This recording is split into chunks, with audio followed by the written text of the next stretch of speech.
Warning, incoming game over. Warning, incoming game over.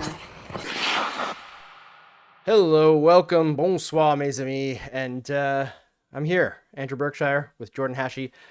I was ready to be excited about this game, even though I barely slept last night. So I have something in common with the Canadians who traveled on a back-to-back and didn't get into their hotel room last night until 3 in the morning due to delays.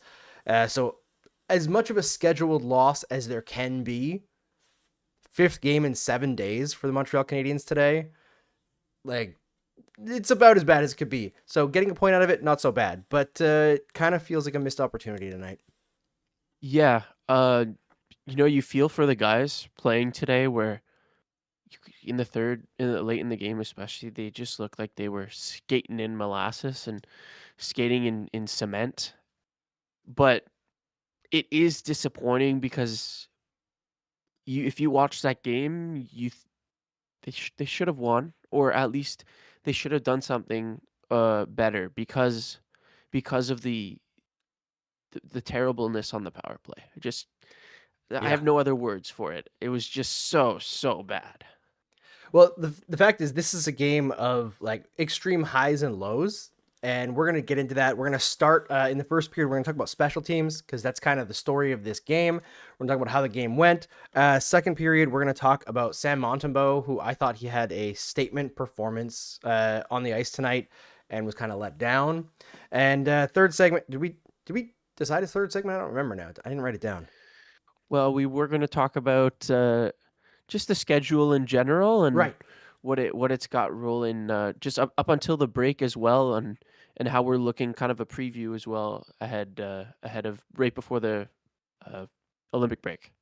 Yes, because the rest of the season's coming up fast. Like it's we're over halfway through. It's crazy how fast it's gone. But let's get right to it. We'll get to the first period after we hear from our sponsor for the first period, Inchu. At the famous chateau at 4000 Rue Saint Ambroise lies one of Montreal's coolest secrets, a glamorous Gothic jewelry store owned and run by women. Inchu Bijou isn't just a business. They've built a community that supports bold creativity and expression. When I was first introduced to founder Astrida Pisigomian's shop, I was floored by the detail, vision, and scale of what she's built from her own mind. I don't think anyone would call me goth, but I know an innovator when I see one. Along with building their own business, Inchu Bijou also hosts markets for vendors in their space called Marché Maleficarum, boosting their whole community. If you don't live in Montreal, explore inchubijou.com, where you'll find over 800 designs that range from affordable to bespoke. Check out Inchu Bijou right now, a Game Over partner from the beginning. Welcome back to Game Over Montreal. I am Andrew Berkshire. I'm here with Jordan Hachey, and the Montreal Canadiens lost in overtime to the Washington Capitals after leading 2-0 heading into the third period. It feels bad. Money Puck gave them a 10% deserves to win tonight, which I find honestly atrociously incorrect. I know that the expected goals piled up for Washington in that first period, but I'll be honest, I don't think that they played very well in the first 40 minutes of this game. I think the Canadiens had them under control, especially when it came to the amount of penalties that they were having to kill, which, again, I feel like we are harping on this all the time, but we have to. The standard is so unbelievably bad. There were so many missed calls tonight. Both ways you can argue, but I got to be honest, I am so tired of these Washington Capitals. I'm going to read the first three stream chat comments, Jordan, because they encapsulated exactly what I want, like my feelings about this game perfectly. Yeah. Bernardo Saunier says, this is displeasing. 100%. Not angry, but I am definitely displeased. Montreal MUFC says, it really had to be against those guys again. Yeah, 100%. I'm so tired of the Washington Capitals. Yeah. And the third one, the Piano Mat says, well, at least it didn't go to a shootout. And like, that could be the whole show. Yeah. We would have lost in shootout anyway, so I guess it's okay if they wouldn't in the last minute of OT. We get to start the show and to get to go to bed 3 minutes earlier than we would have with the exact same feeling. So, yeah, yeah, and Habs absolutely hockey. We should have won. Yeah. Unfortunately, yes, because of the power play. And I think the biggest part is at the end of the second period. Dominant second period for Montreal.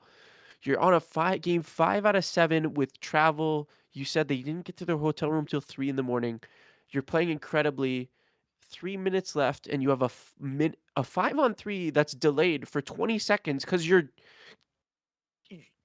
doing nothing with the puck when you're 6-on-4. When you can get 5-on-3. The coaches literally, you hear on the broadcast the coach yelling at you to shoot, and you waste about 20 seconds, and then the 5-on-3 was just pretty bad as well. And the only person willing to shoot, it seems like, is Dobson. Yeah, and that's why he's out there, right? I think that's.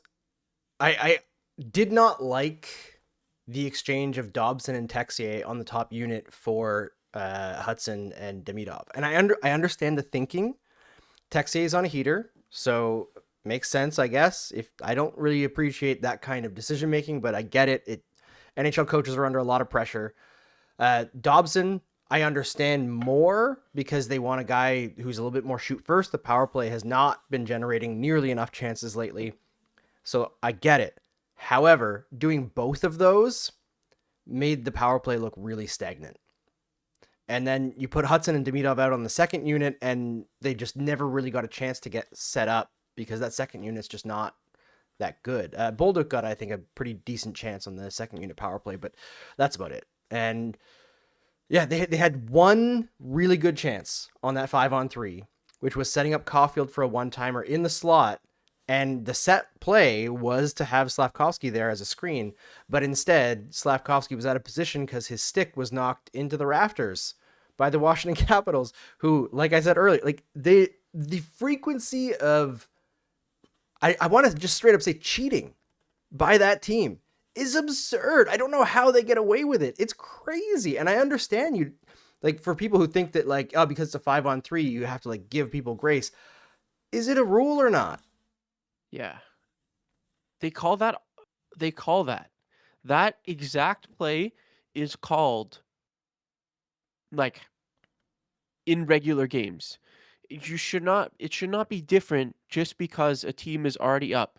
5-on-5 in normal games, we've seen it multiple times this year.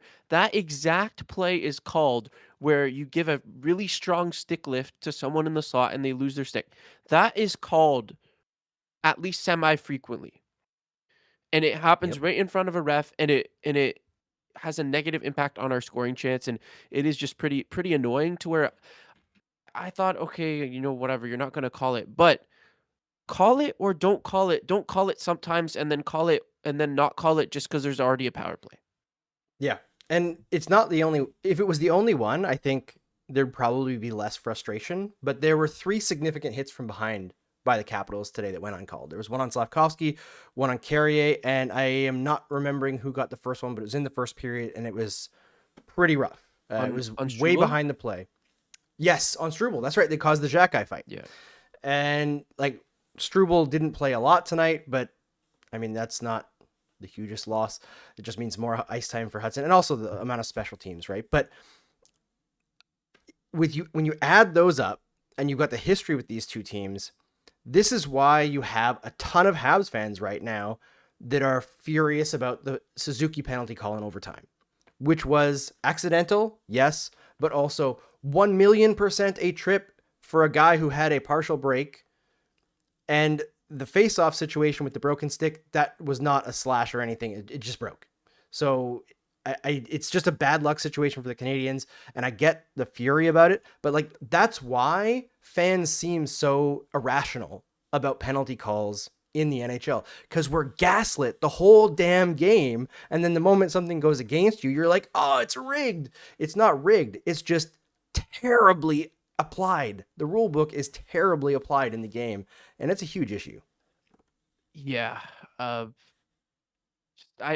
honestly, I'm sick of talking about this. I have done 4 streams here, and it's somehow come up 3 of them, and I'm sick of it. I'm sure, like, people are sick of talking about it all the time and hearing about it all the time, and just something's got to give here. And I'm done for the rest of this stream talking about it because I'm sick of it. No, you know what we need to talk about though is the way the Canadians reacted, which I think is the biggest positive about this Yeah. game. If you're not gonna get the calls, you better be damn good on the penalty kill. And the Canadians were perfect tonight on the penalty kill. They were everywhere. They had the Capitals so frustrated they could barely even enter the offensive zone. The amount of neutral zone turnovers on the Capitals power plays tonight was outrageous. The Canadians were just on them like sharks. It was crazy. So I love that the Canadians PK has gotten much, much better lately, because you can complain about the refs as a coach, and sometimes that goes your way, especially like in a game. Sometimes if you get mad, they'll give you the next call or something like that. The Paul Maurice special. Marty St. Louis doesn't seem to have the respect of the refs in general. I don't know why, but he doesn't seem to have it. So instead of complaining, they focused down and made this penalty kill very damn good. And that's exactly what I want to see. Solve the problem a different way. You're not going to get through it by complaining. That's our job, not the coach's job. Yeah, I think it was opportune plays by the forwards, smart thinking, and they're just using their stick so effectively. And you talked yesterday about how you've been liking Joe Veleno lately. Today was a good reason why. He was zooming on the penalty kill. He saw a lot of loose pucks and he was just winning them. He was getting there. I think his ability to take over space, like move through space efficiently, was really there, and he was recognizing when the puck got loose. And especially the forwards on the penalty kill were very, very good. Danault, Veleno, Kapanen, Anderson, who got a shorty, and Open the scoring. yeah, Suzuki as well. Like, we know Suzuki's lights out on the PK, and when they need him, they'll throw him out, and it's been working. It has. It's been really, really effective, and I loved that shorty from Josh Anderson, because it was just simple, exactly what you want from Josh Anderson. You get that puck, you barrel down the ice because you're more powerful and faster than everybody else in the ice, and you just skate at the goalie and intimidate them into letting that puck in. Wire it. Like, you don't need to do the fancy deke. You don't even really need to cut across the middle of the ice. Just wire it. That's what he does, and it was perfect. I'm glad to see him showing so much confidence, and I thought he had a pretty decent game tonight too. Not a huge amount of minutes or anything, but good on the PK and laid out on the forecheck a few times. I was happy with Josh Anderson. Yeah, I'm very glad he's back, and he reminded us why he's a good player and why we need him on this team to be at our best. He's really strong, and I think us also switching him with Gallagher was unfortunately noticeable in a good way for that third line. I think the pace that he plays much better with Bolduc, I think, than Gallagher does. And Danault can kind of just do anything, which like, he can adapt a lot. So I thought the third line looks really good, and I wouldn't be surprised if even when Jake Evans comes back, maybe they even try to keep Anderson, at least with Bolduc, on one of the bottom six lines. Yeah, it's going to be interesting. I think, like, this is a weird thing to say because I'm not a Josh Anderson lover by any stretch of the imagination. I give a huge amount of credit to him for his personal development on the ice over the last couple of years here. He's turned himself into a much more versatile player than he used to be. But I'm not a guy who's like all in on Josh Anderson, the player. The person seems amazing. But I think Zach Bolduc playing with Josh Anderson could help him a lot, because I think he needs to bring some of the reckless abandon that Anderson does to be effective on this team. He can't only be a finesse player. And now I'm saying that knowing that a couple games ago I was kind of giving him a hard time for a bad hit that was like a little bit too aggressive. So, like, there's a line, of course, but I want to see him skate with a bit more of the pace that I know he's capable of and be a little bit less ponderous out there. Oh, hold on there. You are frozen. I'm going to fix that quickly, and then we can start back with what you were saying. So, one moment, folks. I'm just fixing Jordan because OBS has to be a jerk sometimes. And you're back.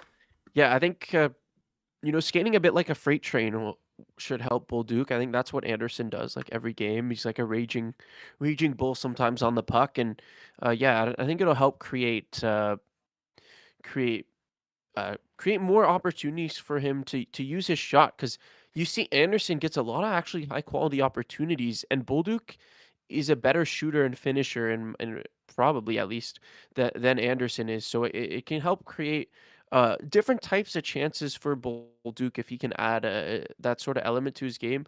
And I do want to add that I had a few notes today that I thought Bolduc laid a few nice hits and was good physically on that second goal. That was because Bolduc was playing physical, had a really strong Yep. forecheck, worked well with Dano, and he was rewarded with an assist there. Yeah, exactly. And that's what we want to see out of him right now, right? He doesn't always have to be the guy strafing the high slot looking for a snipe. He's got to do some of the other stuff too. And he's getting it. As tonight's any evidence. And I thought he was pretty decent last game as well. Not amazing, but pretty decent. I mean, everybody was pretty great last night against Vancouver. Okay, so the PK was amazing. The power play was terrible. That was kind of the story of this one. Let's hear from the sponsor of our second segment, and we'll shift to talking about Sam Montembeault because actually, before we do that, player of the week, right? We got to talk about that. Yeah, well, we brought it up a bit more yesterday, but it's gonna stay. I talked about it yesterday a lot, but that's Alex Texier. In those 5 games that he played, he had 8 points. We counted the game from last Sunday all the way till yesterday's game included. 8 points for Texier. It's a new segment we're going to be running here. So in the first stream of every week, when we go to the end of our first segment, we will ask all you guys who you think is the player of the week this week for the Habs, and we'll tally up the votes. We also have our own say in it as well, but we more want your guys' feedback on it, and then by the end of the year, we'll want to even count votes and see like who you guys thought won the most player of the weeks, at least starting now, like January all the way to the end of the season. And yeah, we're excited to try it out, and it just helps us get more talking points with you guys, and I think that's cool. Yeah, it is fun. So we'll talk about Montembeault on the other side here after we hear from Le Saint Motel. While you're browsing into Bijou's goth shop, head next door and discover Montreal's most unique selfie studio. Whether you're looking to take some banger pics of your Halloween costume or cosplay, or you want to make some memories with friends, Le Saint Motel has you covered. Experience their bombastic decors that are always changing, hop in the ball pit, and take advantage of their extensive and flexible on-site lighting. Head to lesaintmotel.com to book your time in the studio, book private time where you and your friends will be the only ones allowed in, or book the space for an event. The dedicated, caring staff will make sure that you have a good time. I do have one warning for you before you book. If you have kids, they won't want to leave. Whether you're at Le Saint Motel or in Bijou, tell them Game Over sent you. Welcome back to Game Over Montreal. I am Andrew Berkshire. I'm here with Jordan Hachey, and if you're still with us here and enjoying the show, make sure you smash like. It really does help us out. We're slaves to the YouTube algorithm. We really do need your help and interactions to show YouTube that people really like it. So a like really helps. Subscription helps even more. Some of the people who watch are not subscribed. And why would you not be subscribed? Especially now that Jordan's here, cutting shorts and clips so that you can relive your best moments of the show, or if you missed it, find some of the best moments of the show. You don't have to search through, and then maybe you can click on and see the expanded conversation on that topic, if there was one. And yeah, there's lots to enjoy here at the Game Over Network. I just wanted to check in on the chat just quickly before we get in on Montembeault, because somebody here, Peace Country Equipment, new name, but Texier is not more effective offensively than Caulfield and Suzuki at 5-on-5. Let's not overreact to like a very small sample size and pretend that that's a statement that matters at all. Like, come on, let's be realistic. They're not as good. Let's watch what's going on the ice. Like, be real. All right, Sam Montembeault. Yeah. I thought he made a statement tonight. I thought he was trying to essentially lay down the law that he's back. And he was thinking back to that playoff series where he was injured and not able to be the difference and saying, hey, I would have been the difference. But unfortunately, it was the fifth game in 7 days and the second half of a back-to-back for the Canadiens. And they let him down tonight, unfortunately. I think that's like the overall feeling I have on this game is I thought he was fantastic tonight, and the team around him let him down. They sat back too much. Yeah, he was amazing. I have no other words to say anything. I've been tentative since he came back to say that like Monty is back, like he's here to stay. After that rut he was in, but damn, if he's playing like this, man, that's really good. That's really good because he was so good, and despite us saying like that the advanced stats on some of the websites were a little bit too.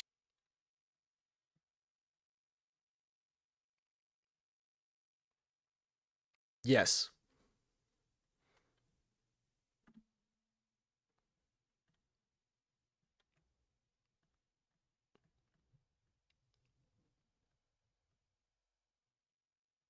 Ah, shit. Really? Okay, let's fix this.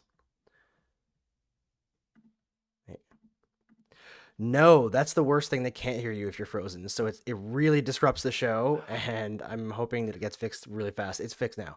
Okay, we're back. Um, sorry about that, guys, but it's Monty was just so good, and Montreal was getting absolutely shelled in the third period. I thought he was actually going to steal it himself if it wasn't for a really heads up play from Sandin there to find that loose stick in front. Could have been a different game here. We could have walked away with that. But Monty was just lights out. He was composed in his net. His rebound control was phenomenal. It's just a huge contrast to what we saw with Dobish last night, right? Just everything's popping out of him. Monty, nope, nope, nope, everything. He made a few 10-bell saves. There was one, I think it came right across in front of him, and he made the stop because Carrier's knee was slightly off the ice, so it went through him when he was down on the ground. And Monty should really be so happy with himself today, and every single player on the ice owes him like 10,000 beers. Yeah. And I feel like one of the things that kind of gets lost in the way that like scoring chances and expected goals are counted is like how plays develop in a game, right? And I feel like especially in the first and second period, the chances that Washington was getting were more like broken plays chances. Like a shot gets blocked and it just happens to go directly to Ovechkin, like that kind of stuff over and over and over again. And I would say like that's one of those situations where it's kind of unearned puck luck, but that doesn't matter at the end of the day to Sam Montembeault because those are even more challenging to track than like a pass across the ice because you know where that pass is going. A deflection or like a shot block that goes to another player, that's unpredictable. It's not something that goalie can like account for easily. So while we're saying Washington wasn't the full value that's given on like a deserves to win a meter or whatever, Sam Montembeault was incredible and had to be incredible in this game. There were many opportunities on like just weird bounces in front of the net, puck going off the boards and going right into the slot, like really weird stuff tonight that he had to handle. And it was one of those like Battle and Sam nights where he was just so locked in. It felt like he was just going to drag them to a win. It was only to a point, but hey, he's now 3-0-1 since coming back from the American Hockey League. And I hope it doesn't freeze when I go to the internet. I don't know if that's what's causing it. He was at a 936 in the first three. Yeah, and that probably was not gone down by tonight because I think he faced 40 something shots. 42 shots. Like that. Yeah, he's insane. And I think honestly, one more game like this, and I'm confident to say that he's back. Yeah. I mean, I think it's one of those things where like confidence is everything, right? And there's moments in athletics where you just feel like things are going your way, and that can boost you to a point of like if you capture that lightning in a bottle and you can like ride it to like actual success, even if it's not necessarily that you're doing the best things, you can like kind of use that energy to do better, And I feel like Montembeault is very good at that, but he's also a guy who, when things aren't going his way, even if it's not a performance issue from him, like at the beginning of the year, October, I thought Montembeault looked fine. It's just like every play was a pinball goal. And it's like, you can't expect a guy to stop all of those. It's just too unpredictable. And I think he let himself be affected confidence-wise by things going against him. And then his play dropped off and it got really ugly. But managing confidence is like half of the battle at the highest level of sports, because these guys from like the top of the league to the very bottom, the separation and talent level, it looks huge on screen, but it's not that much compared to the rest of the world. Yeah. Which is like shocking, like the idea of playing against like Lane Hudson on ice, he would just murder all of us. Yeah, like we would never ever get the puck away from that guy. Maybe 7 of us on just him. Maybe. But that's like the threshold of you having a 50-50 chance of getting the puck. But yeah, these players are such good hockey players. I'm reminded of like when a retired NBA player, Brian Scalabrine, saw like these people on the internet saying they could easily take him, and then he played God. them in a one-on-one and absolutely destroyed everybody. And his quote was, "I'm way closer to LeBron than you are to me." And yeah. And like I totally get that, when especially like even athletes with media, when they get like hostile to media criticizing them, because it's hard to be a professional athlete and hear some guy who spends more time on the couch than you do at the rink telling you like you shit the bed over there, like you didn't do well. That's hard because they don't really know what it's like to compete at that level. None of us do, but we do have to criticize sometimes. It's just the way it goes. I saw Barbara was saying she also thought that Montembeault played well, but I don't see the negative talk about Dobesh. I don't know what the references to, Barbara. Maybe if it was last Dobesh start, I didn't think he was very good, but I don't think that's being negative. I think I look at it more as he is now in the guy who needs the confidence boost. And the Canadiens are trying to get him that confidence boost, but if it doesn't happen here quickly with the big club, I think a trip to Laval is not going to hurt him. Yeah, I think maybe you give him 1 or 2 more starts and see if he can, find his game back. Because a confident Dobesh is an extremely entertaining goaltender, fun to watch, and he plays well when he's confident. And I would love to see him get that back. But yeah, it might not be the worst idea. You just saw that it seems to be working. Seems to be working with Sam right now, but maybe might be the right plan. Yeah, you got to manage everybody, right? And this team has kind of proven again and again that they are very good at managing individual players to function within the system that they're building. So I know there's folks who are less patient and feel like things can be mismanaged and stuff. And every coaching staff will make mistakes 100%. But I look around the rest of the league and then I look at what Montreal is doing, and they're just so far ahead in terms of like thinking ahead, and their home run rate is incredible on like every area. This rebuild is nuts, guys. Like, I don't know if people appreciate how unprecedented all this stuff is that Hughes and Gorton and St. Louis have pulled off. It's nuts. They should not even be nearly this good. Yeah. Hockey rebuilds usually take a minimum of 5 years. I think this is year 5 now. Like minimum of 5 years for you to start getting competitive. And now if we don't make the playoffs this year, it's a huge disappointment. Yeah, it's nice. Yeah, outrage says we shouldn't even be where we are right now. Yeah. It is nuts. And I know I already posted in the chat, there was a couple comments about Detroit losing to Boston. I was like, I can't believe I'm cheering for a Boston win, but what can you do? All right, let's talk about the schedule a little bit on the other side here. We're switching to the third period.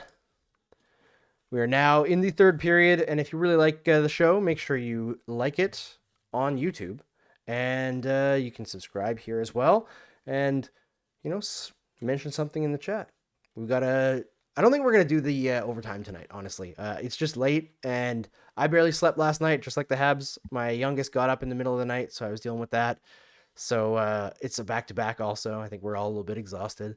So we'll cut it after the third here, I think. But let's talk about the schedule, Jordan, because as we've mentioned a few times, this is the 5th game in 7 nights for the Montreal Canadiens. I don't think that should even be allowed. I'm surprised that it was cleared by the NHLPA.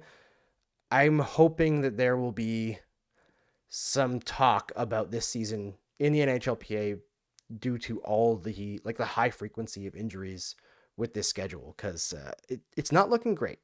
Yeah, and to make it worse, your 5th game in 7 nights. The 5th game is a back-to-back with travel.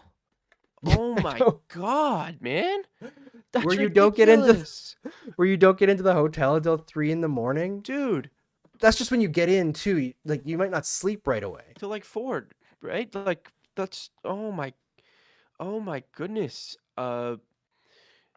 Like, player management. Trinka just said, how are we feeling about sitting Gooley and not letting Hudson practice on an optional skate? Are we seeing some load management? Yes, because this isn't even load management at this point. This is like we don't want you to die management. It's not like sitting a player who misses games. Like 5 games in 7 nights. Yeah, Gooley just came back. I was happy. I was even thinking they should sit him. I'm very happy they sat him. Let him ease into it. There's absolutely no reason to be rushing your players right now in mid-January when you want to make the playoffs. I'm so glad that Trinka brought this up, because it was something that I thought about during the game and didn't write down on paper and forgot to bring up. Yes, as soon as I saw Struble was in, I was like, what? Did they scratch Jack Guy after like the bad turnovers last game? Thinking like an overreaction maybe. And like people are going to be all fired up about that. And then I thought it was Gooley, and I was like, oh, that's so smart to not put him in a back-to-back situation after missing 39 games. It's a lot of games to miss. And the conditioning maybe needs to take a step forward, because always coming back from a long layoff, there's what you can do in practice, and then there's in-game NHL conditioning, which then timing that has to be like overtime. Like, very few players can miss that many games and just not skip a beat. It's very tough. So I was very happy to see that.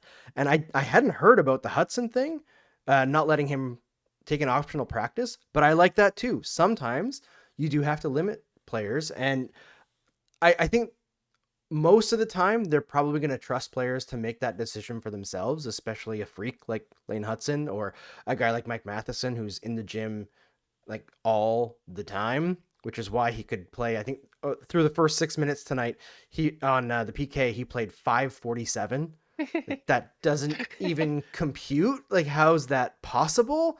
But this is the same guy who had a 4.5-minute shift earlier this year, and then wasn't even gassed on the bench. I wish I could be like that, man. That's nuts. But I don't know how you can. It's got to be genetics on top of the gym stuff, because that's nuts. Yeah, I still remember last year there was a game in overtime where he has like a 2-minute shift and he zonked and he goes for a rush at the end of the shift with the puck. And yeah, that's just the kind of guy this guy is. And Andrew in chat says you got to protect the players from themselves at some point sometimes. Yep. And I feel like, yeah, that's definitely true. Trinka's dad was impressed with Mike Matheson. Yeah, that's totally fair. I mean, his stride, he's a beautiful skater, man. I love his skating, and that's what they should teach. They should teach the Mike Matheson form and just how he skates. It's been big, and in terms of the schedule coming up as well, it doesn't really let up this week. I mean, you've got a 1-day break, but they have to go to Buffalo. Then they get and then they play Saturday in Ottawa. So it's not really much of a break when you're 1 day off after this long of a schedule. And then finally they get 2 days off when they play on Tuesday. So these next 2 games are going to be really interesting, because I do think there's a chance that they might be pretty gassed in at least one of them. And it's against Buffalo, who's been on an absolute heater, and Ottawa, who we are always know that Ottawa is just always a dumb game. They always play each other really hard. So it'll be interesting to see what they can do to end out this week as well. Yeah, I mean, finishing off this 5 games in 7 nights thing, and then you have 2 games against division rivals. Like it feels so brutal for these guys. And like Buffalo games, you're right, they're always chaotic. And then Sens games are like, who's getting injured? Like, what dumb thing is gonna happen in this game where we're all gonna be mad? So yeah, it's gonna be an emotional rest of the week for the Montreal Canadiens. Trika says the Ottawa game mantra, just don't die. Yeah. Yeah. You could take that scheduled loss.